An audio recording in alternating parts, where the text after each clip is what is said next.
Hello class, आज हम पढ़ेंगे वापस से टेंस। ठीक है। हेलो क्लास, आज से हम शुरू करेंगे टेंस। टेंस बहुत ही आसान होते हैं, बस इसको समझना। अगर आपको समझ नहीं आते हैं तो पूछना मुझसे, एक नहीं दो नहीं, जब तक पूछना जब तक समझ नहीं आता है। चलो, टेंस मतलब क्या होता है? क्या होता है टेंस मतलब? कालिया समय। कितने प्रकार के टेंस होते हैं? 3 प्रकार के। कौन कौन सा 3 प्रकार के? एक होता है प्रेजेंट मतलब वर्तमान, प्रेजेंट मतलब वर्तमान। दूसरा होता है पास्ट मतलब भूत। थर्ड होता है फ्यूचर भविष्य। तो टेंस मतलब होता है काल या समय।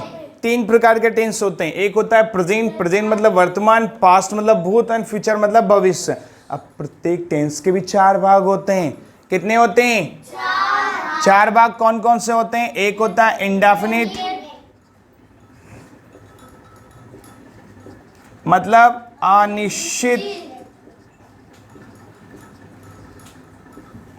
दूसरा होता है कॉन्टिन्यूअस, लिखते भी चलो साथ में, निरंतर। थर्ड होता है परफेक्ट।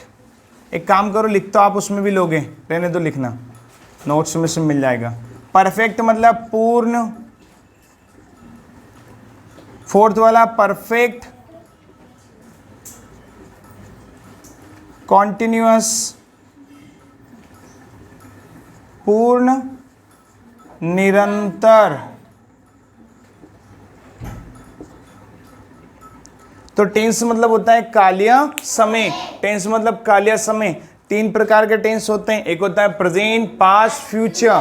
प्रेजेंट मतलब होता है वर्तमान, पास्ट मतलब भूत और फ्यूचर मतलब भविष्य।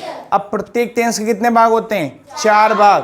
कितने होते हैं? 4 वो 4 भाग कौन कौन से होता है? एक होता है इंडेफिनिट मतलब अनिश्चित, कॉन्टिन्यूअस मतलब निरंतर, परफेक्ट मतलब पूर्ण, परफेक्ट कॉन्टिन्यूअस मतलब पूर्ण निरंतर। ये याद रखना, ये इंग्लिश में बोलते हैं तो हिंदी में ये मतलब होता है, इंग्लिश में ये तो हिंदी।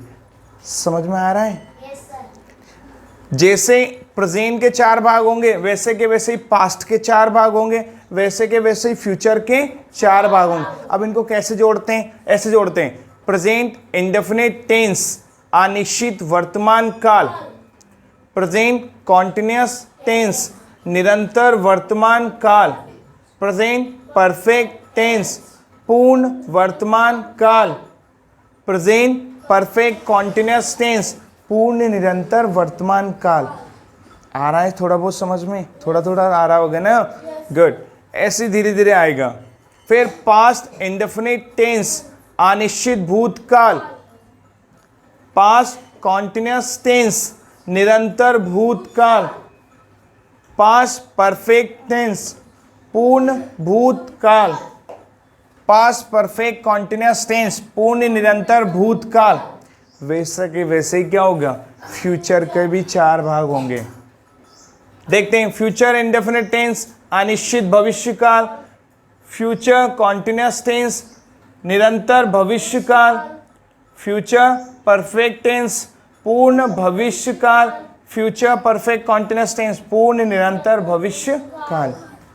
इतना समझ में आया सभी को? चलो आगे देखते हैं।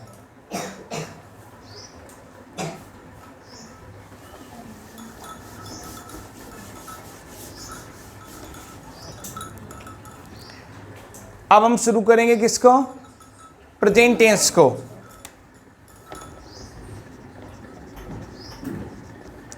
प्रेजेंट टेंस मतलब क्या होता है? क्या बताया था? प्रेजेंट मतलब क्या होता है? और टेंस मतलब प्रेजेंट काल। तो प्रेजेंट टेंस मतलब वर्तमान काल। सबसे पहले देखेंगे आइडेंटिफिकेशन। अमन क्या हो गया?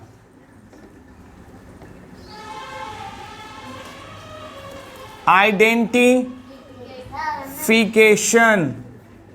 मतलब पहचान। क्या पहचान बताई थी प्रेजेंट टेंस की कि जिस भी वाक्य के अंत में है, हूं, हो आता है,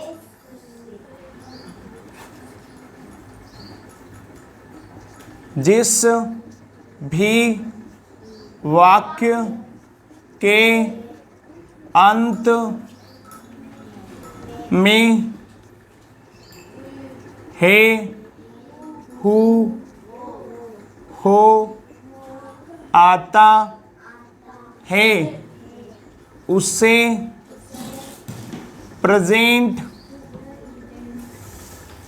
प्रेजेंट टेंस में लिया जाता है। ठीक है, जिस भी वाक्य के अंत में है, हूं, हो आता है, उसे प्रेजेंट टेंस में लेते हैं या प्रेजेंट टेंस में लिया जाता है। एग्जाम्पल देखते हैं। मैं भारतीय हूं, इसको पूरा थोड़ा बड़ा लिख लेते हैं। मैं भारतीय, मैं क्या हूं? समझ में आया? लास्ट में क्या आया? हूं। वहां डॉक्टर है, आया है लास्ट में। हमने क्या बोला? जिस भी वाक्य के, ये हमारा वाक्य है, इसके अंत में क्या है? ये हमारा वाक्य है, इसके अंत में क्या है? हूं। हमने भी बोला है कि जिस भी वाक्य के अंत में है, हूं, हो आता है, उसे प्रेजेंट टेंस में लेते हैं। ऐसा भी बोल सकते हैं, उससे हम प्रेजेंट टेंस में ले सकते हैं, और अक्सर बोलते भी हैं, पर वो लिखने में थोड़ा सा, क्योंकि हम भी ले रहे हैं तो कोई और भी तो ले रहा है, इसलिए हम क्यों लें दायित्व कि हम ही लेते हैं, बस सभी लेते हैं। समझ में आया? मैं भारतीय हूं, वहां डॉक्टर है। अब इसकी देखेंगे हेल्पिंग वर्ब। क्या होती है हेल्पिंग वर्ब इसकी प्रेजेंट टेंस की? Is, am. इसका प्रयोग कहां करते हैं? और सिंगुलर सब्जेक्ट कौन कौन से होते हैं?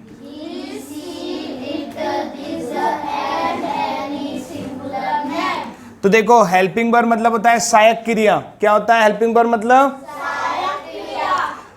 हेल्पिंग वर्ब हमारी प्रेजेंट टेंस की हेल्पिंग वर्ब होती है इज, एम, आर। तो इसका प्रयोग करेंगे सिंगुलर सब्जेक्ट के साथ। किसके साथ करेंगे? और सिंगुलर सब्जेक्ट कौन कौन से होते हैं हमारे? He, she, it, this and any singular name.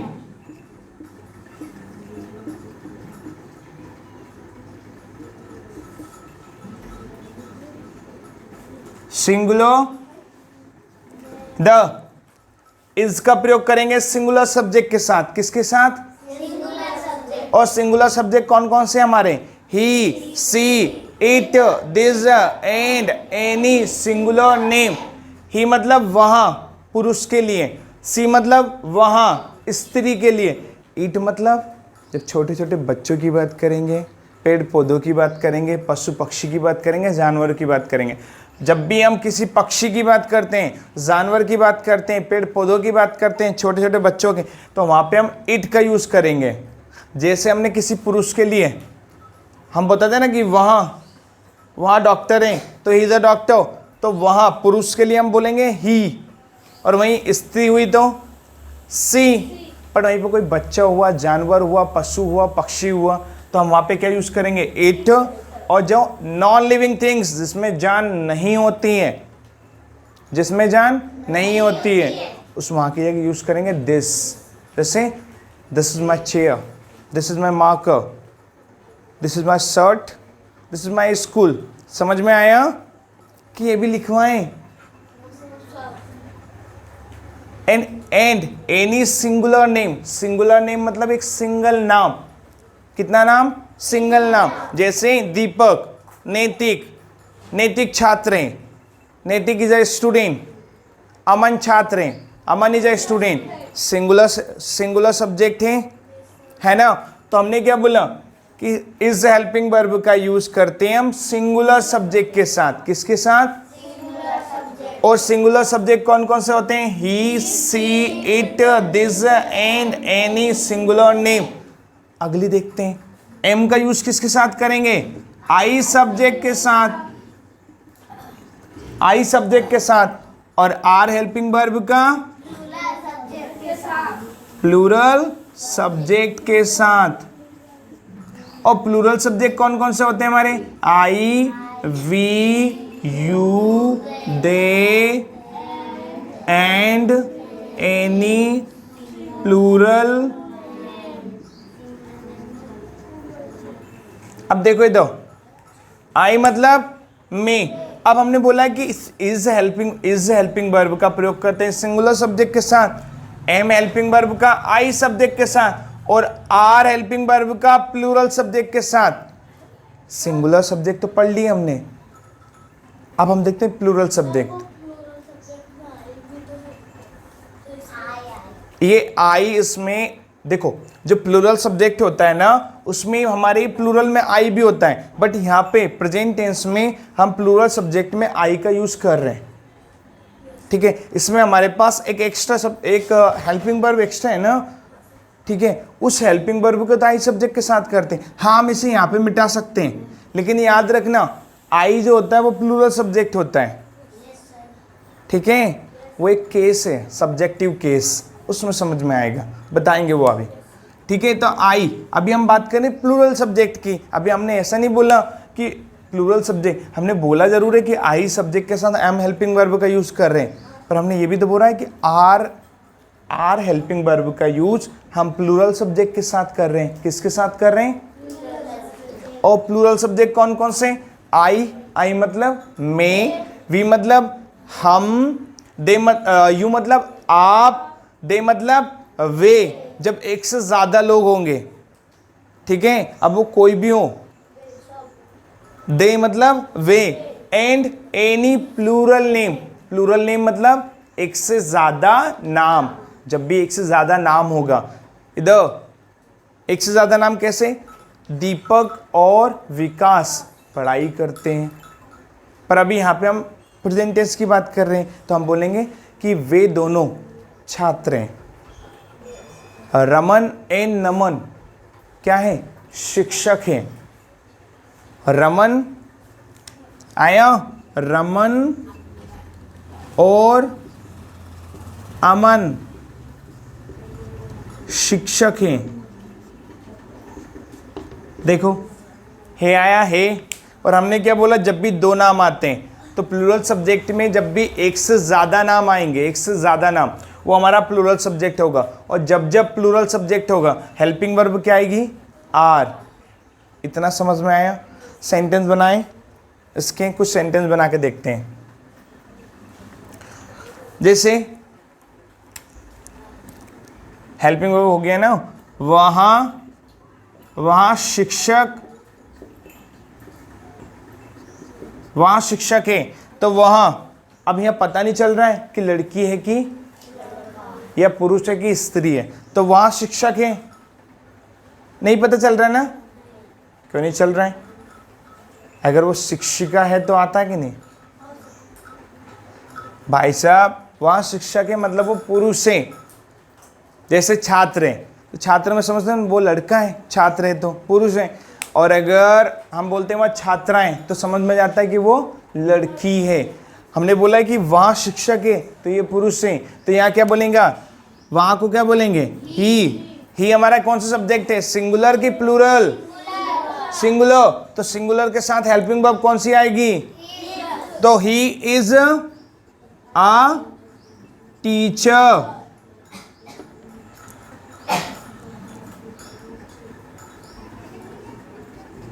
आकाश अच्छा लड़का। आ गया है, आकाश अच्छा लड़का है, तो आकाश की एक नाम है कि दो नाम है? एक नाम है, तो आकाश इज आ, इज क्यों लगाया हमने?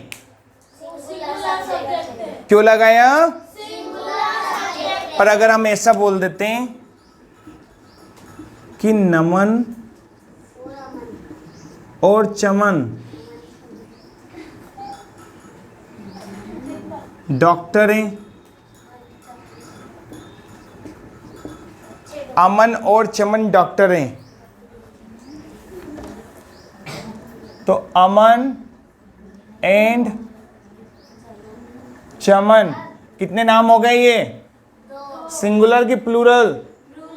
और प्लूरल के लिए हेल्पिंग वर्ब कौन सी आएगी? आर। तो अमन एंड चमन आर डॉक्टर।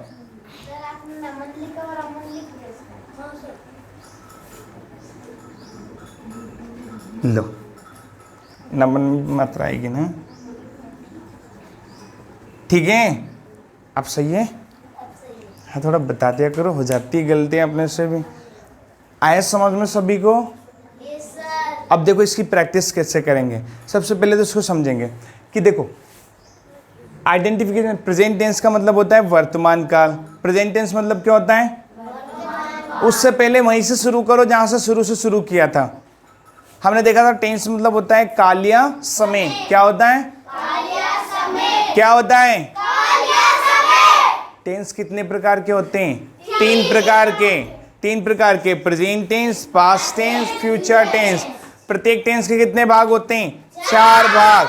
कौन कौन से? Indefinite, continuous, perfect, perfect continuous. अभी हम किसकी बात कर रहे हैं? प्रेजेंट टेंस की।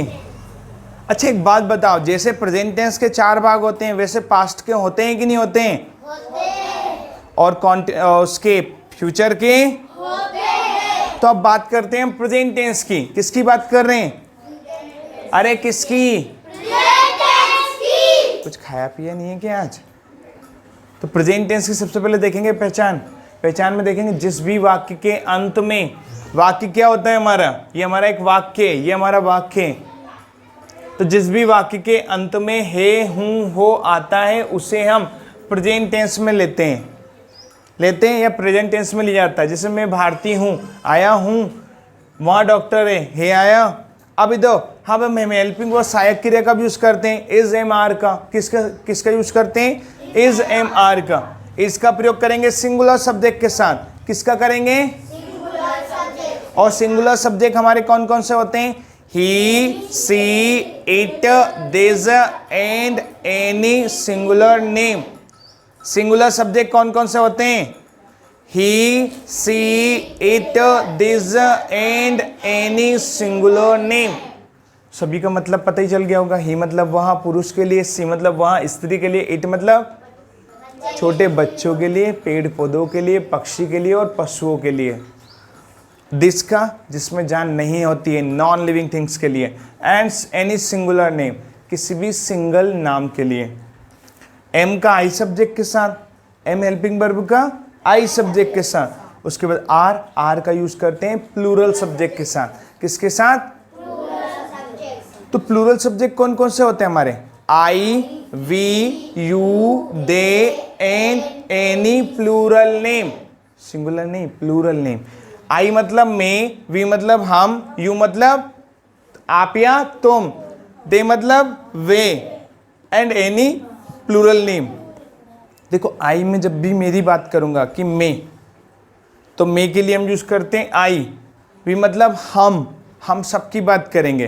वी मतलब हम, यू मतलब आप, दे मतलब वे जब एक से ज्यादा होंगे, एंड एनी प्लूरल नेम जब भी एक से ज्यादा नाम होगा। अब देखो जैसे हमने देखा वहां शिक्षक है, तो वहां हमारा क्या हो गया? Singular subject. तो ही इज अ टीचर। आकाश अच्छा लड़का है, आकाश क्या है? सिंगुलर सब्जेक्ट है। तो जब भी सिंगुलर सब्जेक्ट होगा तो हेल्पिंग वर्ब इज आएगा, आई सब्जेक्ट होगा तो एम आएगा, और प्लूरल सब्जेक्ट होगा तो आर आएगा। समझ में आया? क्लियर है? एक और बना लेते हैं क्योंकि हमने उसका तो बनाया नहीं।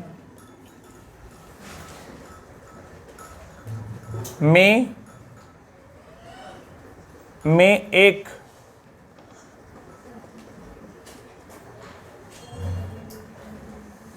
चालक हूं, तो आई के साथ हेल्पिंग वर्ब क्या आएगी? आई एम आ चालक को बोलते हैं ड्राइवर। ठीक है, समझ में आया? ओके चलो, थैंक यू।